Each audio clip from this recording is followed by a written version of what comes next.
Hello friends, आप सब कैसे हो? आशा करती हूँ आप सब अच्छे हो, मस्त हो, लाइफ को अच्छे से एंजॉय कर रहे हो। आज की हमारी स्टोरी है सुपर लेडी अनिका की। एपिसोड 1789 से लेकर 1790 तक। वीडियो पसंद आ रही है तो प्लीज़ ज़्यादा से ज़्यादा शेयर करें, कमेंट करें, लाइक करें। बिना किसी तरीके वीडियो को स्टार्ट करते हैं। अनीका जल्दी से अपना कॉफ़ी का मग लेकर अंदर की तरफ बढ़ जाती है, क्योंकि अनीका को लग रहा था कि कहीं ये हमारे सामने किसी का वजह तो ना बन जाए। इसलिए अनीका जल्दी से आकाश गुलेरिया के रूम की तरफ अपने कदम बढ़ा देती है। कुछ टाइम बाद ही अनीका पहुंच चुकी थी। जब दरवाज़ा लॉक होता है तो वो जो अभी लेटा हुआ था आराम से फ़ोन पर मैसेज टाइप कर रहा था, तभी जल्दी से उसको रख कर और अपनी आंखें बंद करके आराम से लेट जाता है, क्योंकि वो देखना चाहता था कि कौन है। अगर श्रेया रही तो मैं अपनी आंखें खोल लूँगा, अदरवाइज और कोई बंदा हुआ यहाँ फैमिली का तो मैं ऐसे ही सोने का नाटक करता रहूँगा। जल्दी से अनीका की एंट्री होती है। वो अपनी थोड़ी सी हल्की सी पलकों को ऊपर उठाता है और वो देखकर काफ़ी हैरान हो जाता है, और उसके स्ट्रेस उसके फेस पर साफ साफ दिखाई दे रहा था। लेकिन वो उसे इतना पता नहीं था कि जिसके सामने वो ये चालाकी करने की कोशिश कर रहा है, उसे तो बहुत पहले से ही पता है कि वो आकाश गुलेरिया नहीं है। इसलिए बस अनीका भी देखना चाहती थी कि अब वो ऐसी क्या हरकत करने लग गया है जो जिससे कि डैड को काफ़ी इस पर शक होने लग गया है, क्योंकि अनीका अभी श्रेया को परेशान नहीं देखना चाहती थी। इसलिए बस जैसा जैसा दमयंती चाहती थी बिल्कुल वैसा ही हो रहा था उस नकली आकाश को लेकर। वो नकली आकाश अनीका को भी पता था, इसलिए भेजा गया था ताकि वो फैमिली की हर एक छोटी से छोटी और बड़ी से बड़ी बात को उन तक पहुंचाने का काम करे। इसलिए उसने इस नकली आकाश को भेजा था। और दूसरी बात, और श्रेया चाहकर भी आकाश गुलेरिया को खोने का गम बर्दाश्त नहीं कर पाएगी, और अगर श्रेया को कुछ हुआ तो करण गुलेरिया और अनीका भी परेशान हो जाएंगे। इसलिए अनीका समझ चुकी थी तभी जब उसने करण नकली आकाश गुलेरिया को देखा था कि काफ़ी बड़ा जाल हमारे लिए बुना गया है। लेकिन समय रहते अनीका को उस चीज़ के बारे में पता चल जाता है। अनीका अब आगे की तरफ बढ़ जाती है और फिर उसके माथे पर हाथ रखती है आकाश के, और आकाश अपनी आंखें खोलना चाहता नहीं था, लेकिन अनीका उसे कहती है अपनी आंखें तुम खोल सकते हो। अब वो अपनी आंखें खोल लेता है और फिर अनीका कहती है कि भैया तुम्हें होश आ गया और तुमने मुझे बताया नहीं, घर में किसी ने भी अभी तक। मैं तो तुम्हारी सबसे प्यारी बहन हूँ और तुमने मुझे भी नहीं बताया। मैं ही तो तुम्हें इस दुनिया और इस जगह पर लेकर आई हूँ। अनिका बिल्कुल प्रॉपर अच्छे से बात कर रही थी। वो समझ नहीं पा रहा था आखिर वो जवाब क्या दे, क्योंकि आकाश अब कूट चुका था, आंखें खुल चुकी थी। अनिका ने उसे सारा देकर आराम से बिठा दिया और उससे बातें करने लग जाती है। फिर अनिका काफ़ी देर तक बातें करती रहती है। फिर अनिका जल्दी से उसके पास चली जाती है और फिर अनिका उसे कहती है बस मैं तुमसे ये जानना चाहती हूँ, अब तुम ठीक हो या नहीं हो। वो सामने वाला आकाश उसे हामी में अपना आंसर दे देता है।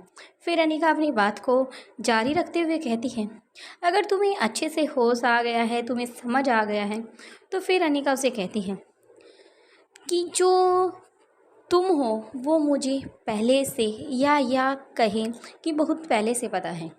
मैंने ही तुम्हें बचाया है, या ये कहूँ कि बचाने का ही नाटक किया है।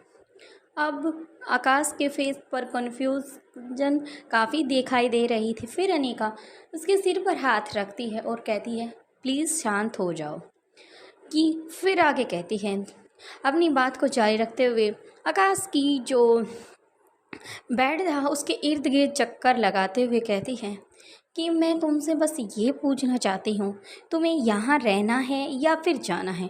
आकाश कहता है कि दीदी आप कैसी बातें कर रही हो, मेरा घर है और कहाँ जाना है और कहाँ आना है मुझे कुछ समझ नहीं आ रहा।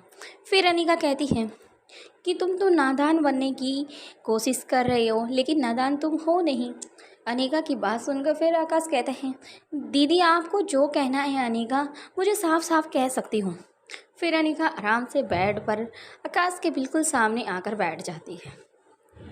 अनिका कुछ कहने ही वाली थी, तभी दरवाज़ा लॉक होता है और अनिका कुछ कहने वाली थी तभी दरवाज़ा खुलता है और बच्चों के साथ श्रेया भी अंदर की तरफ अपने कदम बढ़ा देती है, क्योंकि श्रेया काफ़ी टाइम से अनिका को ढूंढ रही थी लेकिन अनिका उसे नहीं मिली। फिर उसने करण गुलेरिया से पूछा तो करण गुलेरिया ने उसे आंसर दिया कि अनिका अपने भाई से मिलने के लिए गई है। इसलिए श्रेया सीधी आकाश गुलेरिया के रूम को खोल देती है, क्योंकि उसे पता था कि अनिका और आकाश यहीं बैठे हैं, दोनों बहन भाई काफ़ी दिनों बाद मिले हैं, तो इसलिए काफ़ी गप्पे सप्पे लड़ा रहे होंगे, तो हमें भी ज्वाइन करना चाहिए। इसलिए श्रेया बच्चों के साथ ही आकाश के रूम में आ जाती है।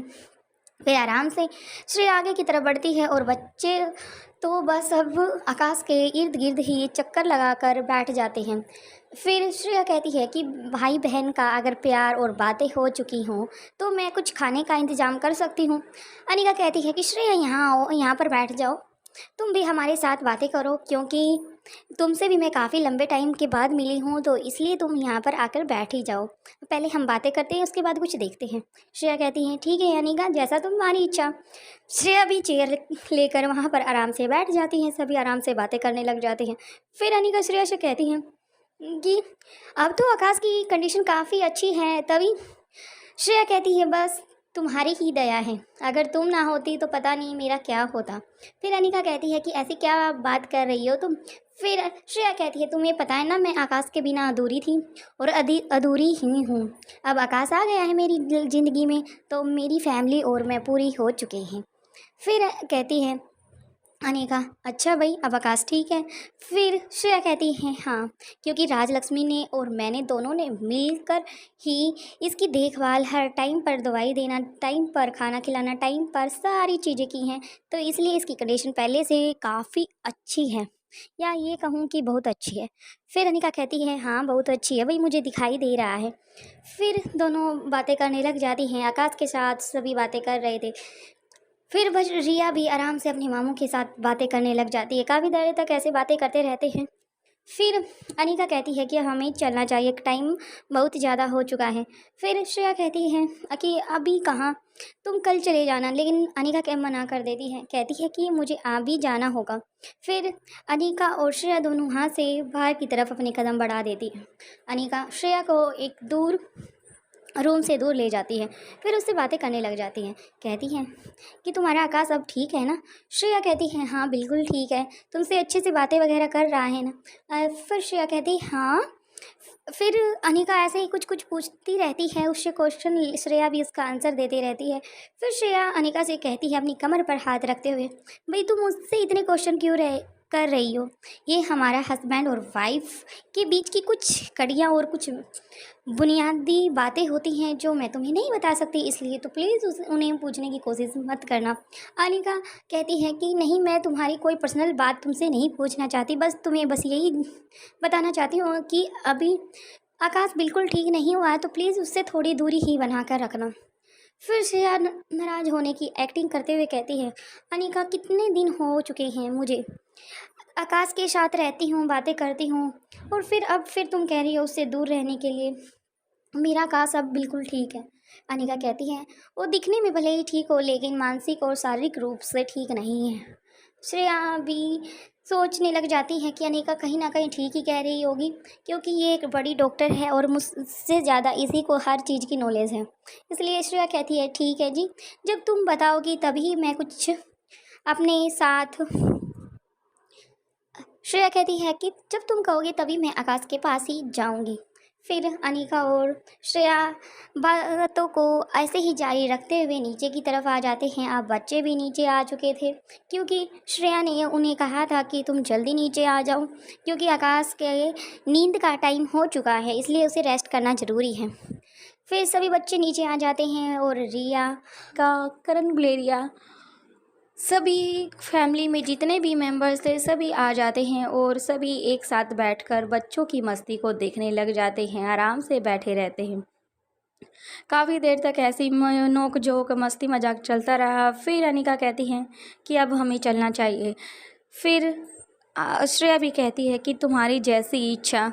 ये तुम्हारा घर है, तुम कभी भी आ सकती हो और कभी भी जा सकती हो। अनिका के हामी भर देती हो और अनिका अपने बच्चों के साथ वहाँ से निकल जाती है। बाकी का नेक्स्ट एपिसोड में। प्लीज़ वीडियो पसंद आ रही हो तो ज़्यादा से ज़्यादा शेयर करना, लाइक करना, कमेंट करना। देखते हैं कि अनिका आकाश से दोबारा मिलने आएगी या फिर क्या रहेगी अगले स्टेप।